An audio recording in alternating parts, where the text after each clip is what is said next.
everybody, it's Calxiyn here. If you guys enjoyed this video, remember to join our Welcome to Kanye Talk, where we talk about Kanye West 24/7. Dear. This I mean, is so can out of dated by the Patreon? time. No, we're not. I'm just saying, man, like Kanye West saying weird shit is evergreen. Like, I'm making the same joke someone could have made in 2005 when he was like, George Bush hates black people, you know? Mm-hmm. Anyways, please continue. We have a paid Patreon video to do today. Oh, good lord. This is from Aaron, and so I'm gonna read out what he said. I have a theory I came up with before, but I wonder if it could be expanded on. It's about the two brother gods, Silver Eyes and the Shattered Moon. Basic summary is that the two brothers created night and day, light and dark, like all that stuff. And he believes that the light brother created the moon. If the dark brother created the Grim, it could stand to reason that the light brother created Silver Eye warriors. Grim equal darkness, and then the Silver Eyes is the light. And that's why the Silver Eyes affect the Grim so much, because, you know, light causes darkness to fade away. Kill a Grim, it fades away, right? And so how does the Silver Eyes come to be? Man came from dust, and Silver Eyes were taken from the moon. So the light brother broke the moon, creating Silver Eyes. Silver Eyes are the light in the dark. The moon is the light in the dark. So that's just kind of the idea that we got going on here. So he wanted us to expand on this. In one of the Sonic the Hedgehog games. What? Someone's calling for you, I believe. Alright, okay, you explain this. Oh, for fucking hell. Okay, well, we're not. Why would we edit a video? So this was entirely meant to be sarcastic, and then Cal's literally left the room like the door is open. Good God. I was gonna make a joke about how... supposed to explain to I them like, about Sonic no, it's just like, it was a Hedgehog. joke because in one of the Sonic games they destroy the moon. And it's like, what if the good... Doesn't like, that what if happen Shadow... in Legend of Zelda, though? No, the moon hits Earth and kills everyone. That That's seems different. correct. Imagine if that was that, man, that sucks, because there's probably so many good genocide moon stories out there, but everyone's gonna be like, it's Majora's Mask, so we're screwed. Anyways, please continue. Shattered Moon. You were saying stuff. I was just gonna make a joke about Sonic the Hedgehog okay. and Shadow the Hedgehog. Yeah, I That it was- could see this becoming Oh, a thing. fucking hell. That, like, okay, so... A Ruby meme? No. Like, here's my idea, right? Yes. So, kind of going off what you already said there, Aaron, like, for us, it's like, so the Grim were created, and he wanted something to fight against the Grim. He had already made the moon before this, so he shattered the moon into pieces, and each piece of the moon represented a silver-eyed warrior, and the silver eyes would be sort of passed down, hereditarily, right? Sort of thing. And every time a new silver-eyed warrior is born, part of the moon breaks off and falls out of the sky, and, like, it's Really? a metaphor. I mean, I guess that could be a metaphor, but it's also, like, I guess we don't really know. I mean, it would make sense because Ruby's mom was a silver-eyed warrior, that Ruby would be a silver-eyed warrior. Yeah. But it's also kind of like, I guess they never explicitly stated it, but I suppose It's probably implicit, hereditary, implicit that is sort of hereditary.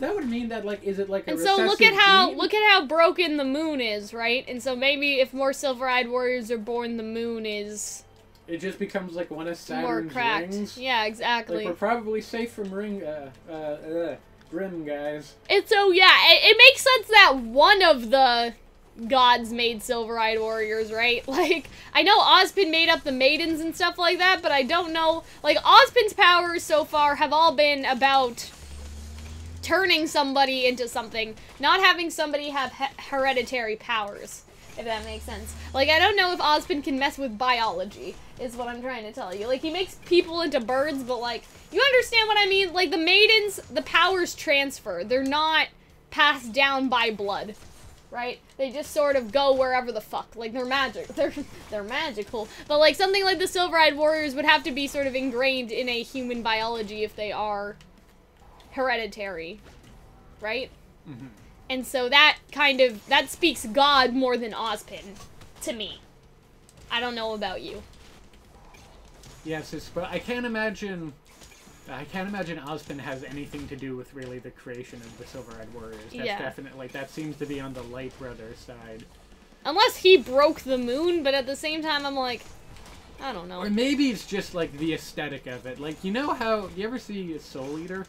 That anime? No. Actually, that was like one of the first anime I ever watched that I like knew was an anime. Is that the pirate anime? No, that's One Piece. Oh dear. The Soul Eater was one where it's actually kind of like... Please don't come at me, guys. I don't know anything. It's actually kind of like Ruby, where I thought you were gonna say it's kind of like Ru, and then the only thing I could think of was it's kind of like RuPaul's Drag Race. Oh my god. What? I would be all over... No, it's kind of like Ruby in that it's sort of like an academy that's you know, they set up to hunt instead of like demons, it's witches and souls and all that stuff. And then there's like supernatural evil that fights them, and it goes beyond just what happens in the school. It's really dope. It kind of reminds me of that though, because it's like they have a moon too, and it's like panting. It's panting when it's the sun, and when it's the moon, it's like smiling and first. And they never explain it, like, and the final villain was the moon. Like, that never happened. It's always ever been like, yeah, it's just like an aesthetic thing. So maybe it's because it looks pretty. However, something that should say is that, like, if you see back wherever it is, that Dragon Island or Alter Dimension or what have you, the place where Salem lives, the moon's a lot more broken in my memory than it is, let's say, that could be just how it's being looked at, like, from the angle. I guess that is true. Which then raises the idea that, like I don't know, like, the moon being a whole is... Maybe the moon has something to do with Silver-Eyed Warriors. Maybe it's like Avatar, where Sokka's girlfriend becomes the moon and all that good stuff. What? Okay. It happens. You have to explain this to me. People still want us to react to Avatar, and I'm like, guys, that's 3 seasons. So you don't think it's gonna happen? I think we should. I think you should watch it. I think I should watch it. I think doing reactions is way too much. So basically, what happens in that is that. Please explain. Just go ahead. There's like this moon spirit. There's like basically like the yin yang spirit. It exists on Earth as like a black trout, and got a black trout and a white trout, and the moon like moves the currents, and the currents is how.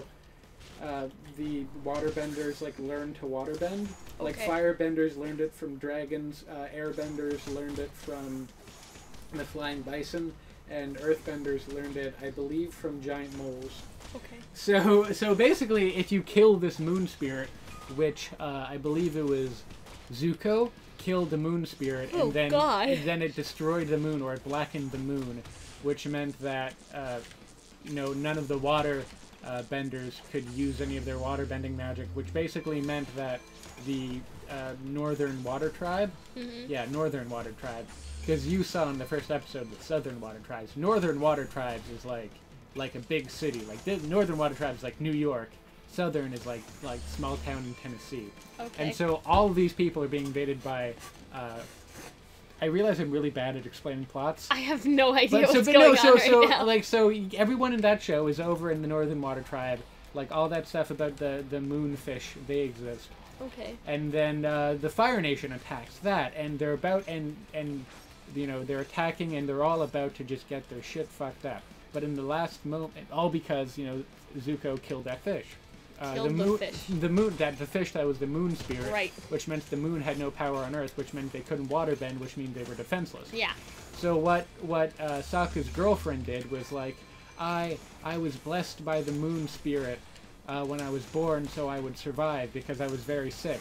So then she sacrifices herself. She basically and pours her spirit into the moonfish. What do you mean pours her spirit? Like she's able to like give her life force to the moon spirit, so it's able to survive. Okay. So in a sense, her soul now occupies or is part of that moon spirit, and by extension, she kind of becomes the moon. Here's an idea. What if Salem is really breaking the moon to weaken the Silver-Eyed Warrior power? Yeah. Then? So what if it's... So it's not that the moon made Silver-Eyed Warriors and that's why it's broken, like for every piece of the moon that's got a Silver-Eyed Warrior exists, but what if Salem is chipping away at the moon on purpose to try and weaken Ruby? Yeah, because what if all those... What if at the end you see there's this secret cabal of Silver-Eyed Warriors, or...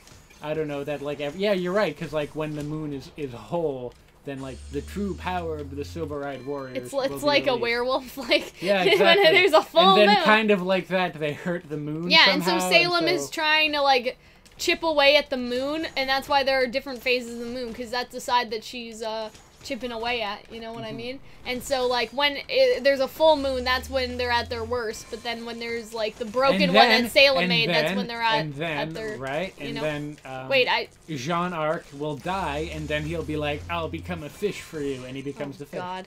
I think I got that mixed up. To say that when there's a full moon, the Silver-Eyed Warriors are at their full power, but then the side that Salem comes up, when that side is broken or whatever, that makes them weaken or something. I like that. I don't know. I'll give that an A+. I think that's a solid idea. Man, Avatar is so good, you should really give it a watch. Anyway, If you guys enjoyed this video, you guys should join our Discord server, become patrons over on Patreon, and comment down below with your thoughts. Aaron, thank you for suggesting this, our $100 patron. Good. Good. Anyway, we will see you guys later. Bye!